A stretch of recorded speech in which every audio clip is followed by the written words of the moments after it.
Môre julle. Ek sien Ruben was 'n bietjie bekommerd geweest dat ons nie gaan wees nie. Ons was 'n bietjie laat. Ek wil vanoggend met julle 'n gedeelte deurgaan in 2 Konings 4. En ek gaan nie 2 Konings 4 lees nie, maar asseblief gaan lees dit by die huis. Dis 'n baie interessante hoofstuk en dis 'n hoofstuk wat ek dink baie goeders vasvat wat ons op hierdie stadium oor gesels. 'n Klompie praktiese goed wat, jy weet, hoe dit prakties uitspeel en hoe dit in ons lewens gebeur. En 2 Konings begin met een van die profetiese seuns se weduwees wat by Elisa aankom. En sy kom vra vir hulp vir Elisa want die skuldeisers het by haar deur opgedaag. Nou hier is ons 'n beginsel en dit is 'n baie praktiese beginsel wat in ons almal se lewens gaan uitspeel. En ons het hierdie ding in ons kerk en ons het baie lering in ons kerkie oor en ons verstaan hierdie beginsel, maar ons moet dit toepas. Generasielyne, die skuldeiser gaan altyd by die deur kom opdaag. Dit gaan altyd gebeur. Nou ons kan baie verskonings uitdink. Nou een van die profetiese seuns, dit beteken hierdie ou moes 'n baie righteous lewe gehad het. Dit beteken hy moes redelik in 'n verhouding met die Here gewees het. Anders sou hy nie een van die profetiese seuns kon gewees het nie. Ten spyte daarvan gaan die vyand hom nie uitlos nie. Ten spyte daarvan gaan die skuldeisers kom. En nou het sy weduwee 'n paar keuses om te maak. Want sien, daar's altyd 4 stemme wat met jou gaan gesels in die wêreld. Dit gaan altyd gebeur. Op 'n daaglikse basis is daar altyd 4 stemme wat met jou gesels. Die wêreld gesels met jou, die vyand gesels met jou, jy gesels met jou en die Here gesels met jou. En teen 3 van hulle moet jy altyd beklei. Jy gaan altyd met jou eie stem stry, want jou eie stem gaan agree met sekere goed. Jy gaan altyd met die vyand se stem moet stry en jy gaan altyd in die wêreld se stem moet stry. So hier is die weduwee en op 'n praktiese logiese vlak het die skuldeisers iets teen haar. Dit is so, hulle het iets teen haar. Hulle gaan haar seuns kom vat. Hulle gaan haar seuns kom vat om die skuld te betaal. En sy het 'n keuse om te maak. Die wêreld sê vir haar, dit is hoe dit is. Die vyand kom in haar kop in en vertel vir haar, maar jy gaan alles verloor, jy gaan jou seuns verloor. En sy met haar eie stem met sy 'n keuse om te maak, waarmee gaan sy agree? Gaan sy met die wêreld en met die vyand agree? Of gaan sy besluit om met God te align en by Elisa uit te kom en vir hulp te vra? En sy besluit om die laaste ene te doen. En sy kom by Elisa uit en sy sê vir Elisa, help asseblief. En Elisa sê iets baie interessant. Hy vra vir haar, wat het jy? En sy sê, maar sy het niks. Sy het 'n klein potjie olie. En wat baie interessant is, daai woord potjie, hulle het hom vertaal na potjie toe vir een of ander rede, maar as jy na die oorspronklike woorde gaan kyk, daai potjie beteken anointing. Dis dieselfde woord wat hulle in die res van die Bybel vir anointing gebruik. So sy sê, sy het 'n klein bietjie anointing olie. Sy het 'n klein bietjie blessing. Sy het 'n klein blessing wat sy het. Dis al wat sy het. En hierso het sy ook 'n keuse om te maak. Want sien, sy kan vir haarself vertel dat sy is nie goed genoeg geseën nie. Die Here werk met iemand anders beter as met haar werk. Kyk hoe gaan dit met daai ene. Kyk hoe, jy weet, is dit maklik vir daai ene. En sy kan besluit, gaan sy vir die wêreld luister, gaan sy vir die vyand luister en wat gaan sy met haar eie stem maak? Waarmee gaan sy agree? Of gaan sy begin align met die Here en sy gaan daarmee agree? En dis 'n baie praktiese ding. En Elisa sê vir haar, maar dis reg, hiermee kan ons werk. Met hierdie klein bietjie olie, hierdie klein blessing wat die Here vir jou gegee het, kan ons mee werk. Want sien, die Here is nie stupid nie. Dit wat die Here vir ons gegee het, het hy vir ons gegee vir 'n rede. Hy kan daarmee werk. Dis in ons koppe wat ons dit moet begin glo. En nou kom ons by die beginsel uit wat Tannie Fransie so rukkie terug vir ons gesê het. Ons glo in die Here. Ons almal wat hier sit glo in die Here, maar glo ons die Here? En hier speel die beginsel baie belangrik uit. Glo sy dat die Here hierdie goeders kan gebruik? Glo sy wat die Here gaan sê? En Elisa sê vir haar 'n baie interessante ding. Elisa sê vir haar, gaan na al jou bure toe. Gaan kry, die Engels sê wessels. Gaan kry kanne. Die Afrikaanse woord vir dit is kanne. My kop gaan onmiddellik na 25 liter, 250 liter dromme toe. Gaan kry kanne. Gaan kry baie. En hy waarsku jou, gaan kry baie. Gaan kry soveel as wat jy in die hande kan kry. Kry baie van hierdie kanne. Dan gaan jy na jou bokamer toe, jy gaan sluit jou en jou seuns daar toe, en julle begin die olie uitgooi, en elke kan wat vol is, sit julle weg. So sy het presies geweet, wat hier gaan gebeur is, die klein bietjie olie gaan vermeerder word. Die blessing wat sy het, gaan vermeerder word. Maar hier is nou die probleem, gaan sy dit glo? Want weer eens, hier's 4 stemme wat met haar gesels, en wat gaan sy met dit doen? En glo sy genoeg wat die Here sê, sodat sy daarop gaan reageer? Want logies maak dit glad nie sin wat Elisa gesê het nie. So die wêreld gaan vir ons sê, dit kan nie gebeur nie. Die vyand gaan ook vir jou hoeveel keer vertel hoekom dit nie kan gebeur nie. En nou het jy 'n keuse wat jy met jou eie stem gaan doen. Gaan jy align met die Here, of gaan jy luister wat die wêreld en die vyand vir jou sê? Want logies maak dit glad nie sin nie. En sy gaan toe, en sy gaan besluit toe om hierdie potte bymekaar te maak. En wat interessant is, ek gaan so 'n bietjie aanskuif en weer terugkom hiernatoe. Hulle begin die olie uitgooi, en elke pot word vol. En toe die laaste ene daar is, toe vra sy vir haar seuns, maar is hier nie nog nie. En toe hy sê daar is nie, en sy begin aanvaar, en sy begin die realiteit raak sien, dat daar geen pot meer is nie, dat daar geen kan meer oor is nie. Toe staan daar in die Bybel, en toe die olie gaan staan. Die meganisme van blessing wat die olie verbeurder het eers gestop toe sy dit aanvaar het. En wat vir my interessant is hierso, as jy teruggaan, wat daai stuk vir my beteken is, sy was nie tevrede gewees met die hoeveelheid kanne wat sy daar gehad het nie. Sy het besef, maar jy kan meer kanne wees. Sy het besef, jy kan meer wees. Want onthou, daai tyd se kanne was redelik groot goed gewees. Dit was redelik swaar gewees. Dit was effort gewees om die goed te kry. Al gaan jy na jou buurman toe wat reg langs jou bly, en jy gaan kry 2 kanne by hulle. Om daai kanne by jou huis te kry is nie so maklik nie. Soos wat sy in die straat afgegaan het daar 'n klompie goed met haar gesels.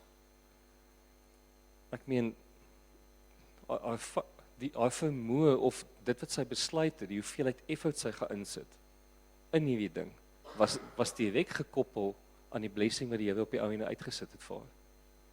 En wat het dit beteken? Dit het beteken dat daar was 10 teen buurmanne gewees waarvan sy nie hou nie.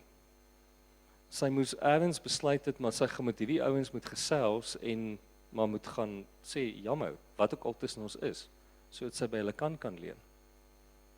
Daar's ergens miskien 'n wa wat sy kon gaan leen het by iemand waarvan sy nie hou nie, of iemand wat nie van haar hou nie. En sy na die ou toe moes gegaan het en gesê het, maar luister, kan ons uitsorteer wat tussen ons is.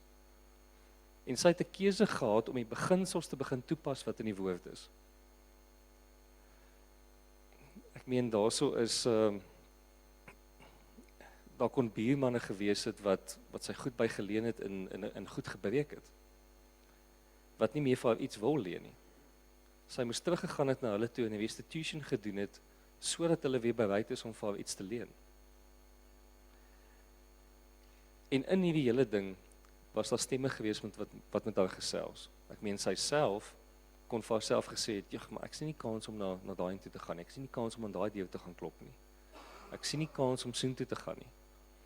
Die wêreld het klaar vir haar vertel, maar luister, hier's 'n baie buurmanne wat, ek meen, hulle hou nie van jou nie, hulle gaan nie vir jou goed leen nie, hulle gaan nie belangstel om eers vir jou, jy weet, te luister wat jy gaan sê nie. En dan het die vyand ook hierso 'n stem wat kraand hier in die agterkop is van, jy's nie goed genoeg nie. Hoe gaan jy goed op sy kry? Onthou, jy's moeg, jy moet 'n klein bietjie rus. Jy het net 1 of 2 kanne nodig. Hoekom sal jy baie kanne nodig hê? Jy hoef nie alles te doen wat die Here vir jou gesê het nie. Jy kan maar net so klein bietjie doen, dit is oukei. En sy moes besluit het, wat doen sy met hierdie stemme? Hoe hanteer sy dit?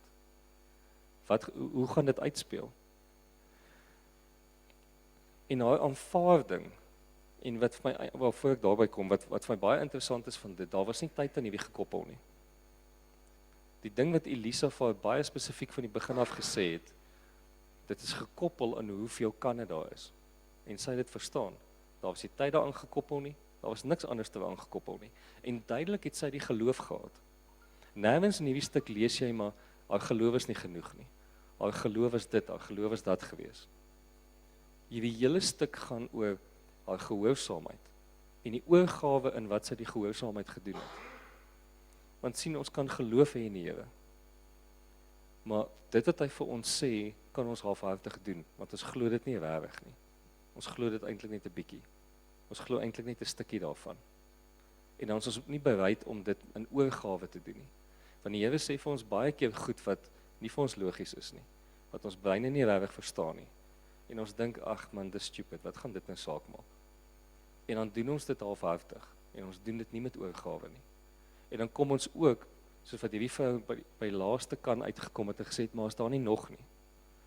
Jy weet, ek dink in my kop dat, jy weet, op daai stadium het hulle seker al die meel uitgegooi. Hulle het wat ook al in die huis was wat hulle kon geëet het, 'n bakkery of wat ook al, hulle het al alles uitgegooi en dit hier ingegooi het en toe besef hulle maar miskien kon hulle meer kanne gekry het. Miskien kon hulle beter in gehoorsaamheid gestap het. En ek dink dit is 'n waarskuwing en 'n voorbeeld vir ons. Dat wanneer die Here vir ons iets sê, dat ons in daai gehoorsaamheid begin inkom. Want weer eens, ons almal glo die Here. Maar ons moet by die punt begin uitkom dat ons genoeg in die Here glo dat ons bereid is om die gehoorsaamheid te doen. En dat ons bereid is om die beginsels toe te pas. Toe gaan sy terug na Elisa toe. En sy sê, okay, maar sy het dit gedoen. En Elisa sê vir iets baie interessant. Sy sê, okay, maar gaan verkoop jy nou die olie. Betaal jou skuld en met die res daarvan kan jy leef.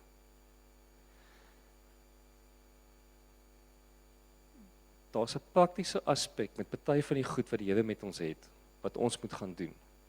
Jy kan gaan bid en vas tot jy blou is in die gesig. Dis 'n voorloper van dit. Want dan begin dit prakties uitspeel en ons moet dit gaan doen. En hierdie vrou het weer eens 'n keuse gehad. Sy kon die olie onder markwaarde verkoop het. Ek weet nie wat se olie dit was nie en ek weet nie wat was die markwaarde van hierdie goed gewees nie. Maar sy het 'n keuse gehad. Sy kon hierdie goed onder markwaarde gaan verkoop het. Verder onder markwaarde, net om dit gedoen te kry. Want sy kon verskonings gemaak het en sê, maar ek weet nie hoe geld werk nie. Ek weet nie, jy weet, ek is nie 'n goeie bemarker nie. Ek weet nie hoe, jy weet, hoe om hierdie goeders te doen nie. Sy kon agree het met dit wat die wêreld vir haar sê, maar jy's maar net 'n vrou in daai tyd en jy hoef nie in die markplein nie en jy hoef nie hier nie en jy hoef nie daar nie.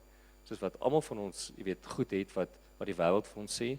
Die vyand gaan vir jou sê jy is nie goed genoeg nie, jy weet nie hoe om dit te doen nie. Jy moet maar vat wat jy kry, jy moet maar tevrede wees hiermee. En dan het ons 'n keuse waarmee gaan ons align met ons eie stem. Gaan ons dit doen wat die Here klaar gesê het of gaan ons met dit align wat die vyand vir ons sê en wat die wêreld vir ons sê? So sy moes uitgegaan het en sy moes, as sy nie geweet het hoe om die olie te verkoop nie, as sy nie geweet het wat die markwaarde hiervan is nie, so sy moes uitgegaan het en dit moet gaan uitvind het. Dit het nie net toe sy by die huis aankom, jy weet, daar gestaan nie. Sou die Here haar gehelp het? Ja, die Here sou haar gehelp het. Die Here sou die regte mense, as sy bereid was om uit te vind, okay, maar wat is die markwaarde van die olie? Die Here sou die regte mense op haar pad gesit het. Die Here sou die regte markposisie op haar pad gesit het, waar sy ook al, as dit nou in 'n markplein was, as sy dit aan 'n winkel moes verskaf, wat sy ook al moes gedoen het, die Here sou daai goed op haar pad gesit het, mits sy bereid was om haar pad uit te loop. En dan het sy baie interessant ook 'n keuse gehad om te doen. Sy kon hierdie geld gevat het en eers vir haar mooi goed vir die huis gaan koop het. Sy kon eers kos gaan koop het. Sy kon dit eers aan die skoolgeld van haar kinders spandeer het. Sy kon hierdie geld eers op klomp ander goedes gaan spandeer het. Sy het nie nodig gehad om dit eers op die skuld te spandeer nie. Maar dan sy goed vir haar baie anders uitgespeel het. Die Here het vir haar baie spesifiek uitgesit. Betaal eers jou skuld en dan leef jy daarvan. Dit is altyd lekker as 'n foon nie vir saam speel net dan nie.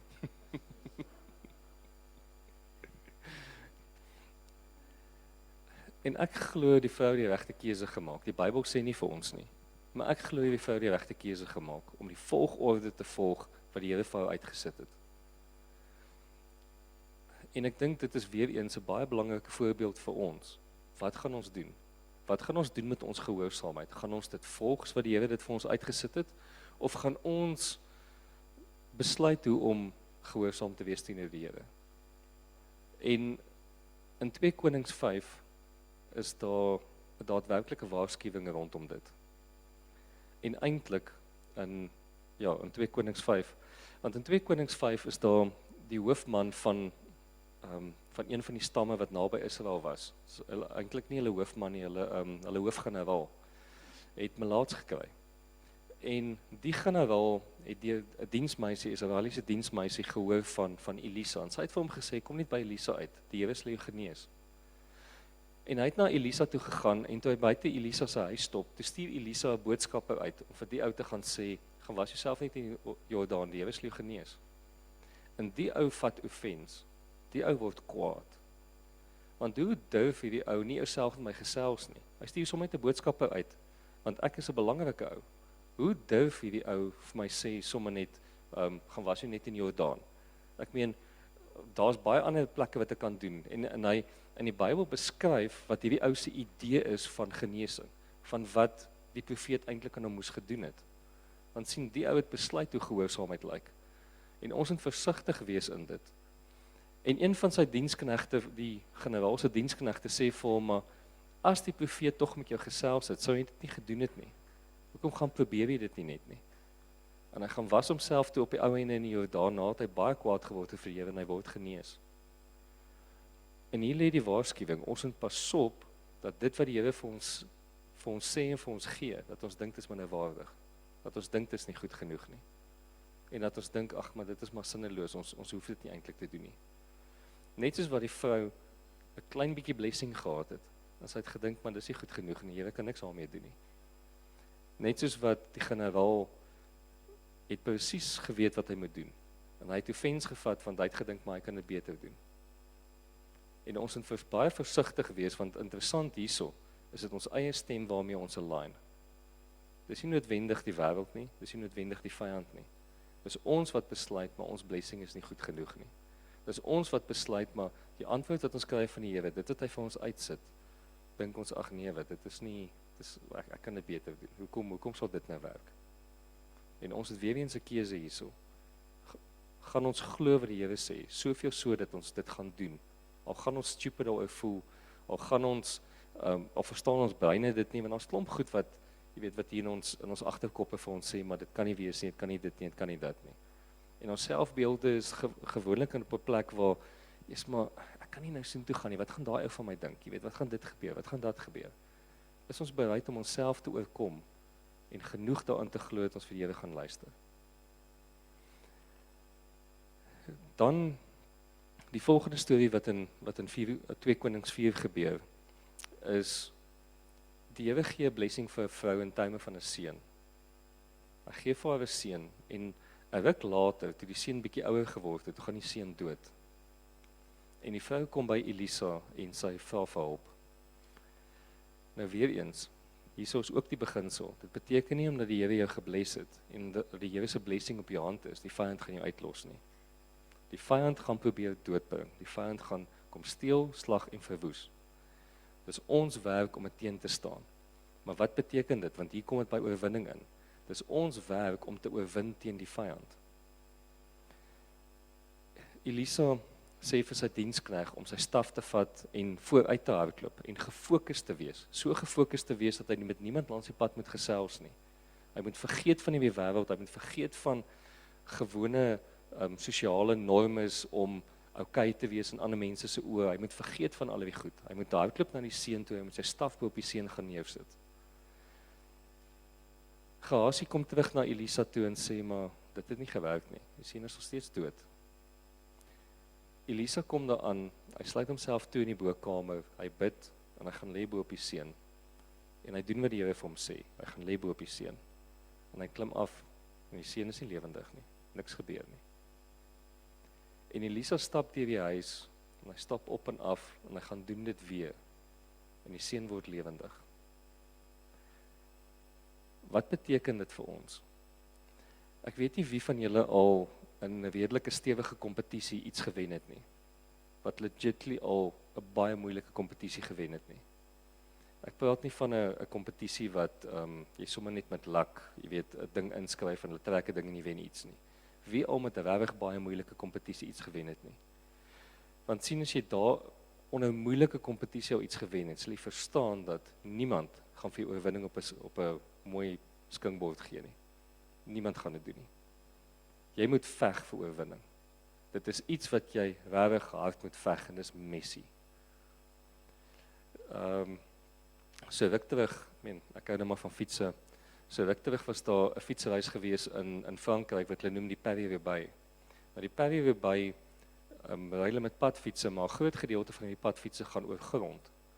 En dis eintlik cobblestones, sulke klippe wat Dit is so erg dat die fietsse breek letterlik. En die ou wat op die ou ene wen, se fiets het nie gebreek nie. En wat vir my interessant is, toe ek sommer so die highlights gekyk het van dit, is die ou wat tweede gekom het, hoe hy lyk. Daai ou is vol modder. Hy is moeg. Hy is regtig gedaan. Hy sit daar, hy wil nie eintlik eers met die pers gesels nie. Toe ek die highlights gekyk het, daai ou het so iets soos 3 keer papwiele gekry.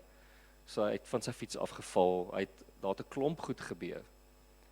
En tog het hy saam met die ou wat eerste gekom het oor die lyn gegaan. Daar was so 'n stukkie gewees wat die ou wat eerste was om gewen het. Wat beteken dit vir my? Die ou wat tweede gekom het, het regtig geveg om te wen. Die ou wat gewen het dit nie op 'n beskikbord gekry nie. Hy moes regtig iets daadwerklik gedoen het. Nou is dit in die fisiese gebeur. Hoekom gaan die vyand ons uitlos? Die vyand het ook deursettingsvermoë. Hy het ook 'n vermoë om ons te laat sukkel sodat ons moet moed opgee. En die waarskuwing hiervan lê in 2 Konings 3. In 2 Konings 3 is die enigste geveg waarvan ek weet, wat die Israeliete verloor het, nadat die Here vir hulle gesê het, julle gaan wen. Aan die einde van 2 Konings 3, die Here het vir hulle gesê, julle gaan die geveg wen. Hulle veg teen die ouens. En die koning teen wie hulle veg, besluit maar hy gaan weer 'n keer 'n offer bring. En hy vat sy seun en hy offer sy seun op die stad se mure.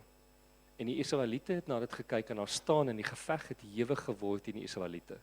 En die Israeliete kyk na hierdie storie, die prys wat die ou bereid was om te betaal en hulle besluit nee, ons gaan nie dit doen nie. Hulle daai om hulle gehuis toe en hulle verloor daai geveg.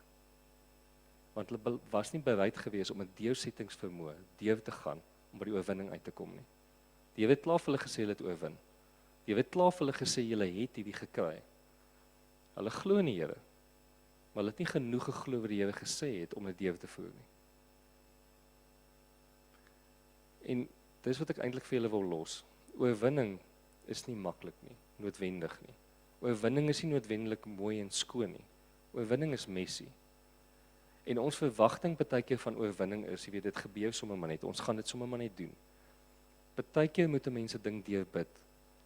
Elisa het 3 keer dieselfde ding probeer, voor dit gewerk het.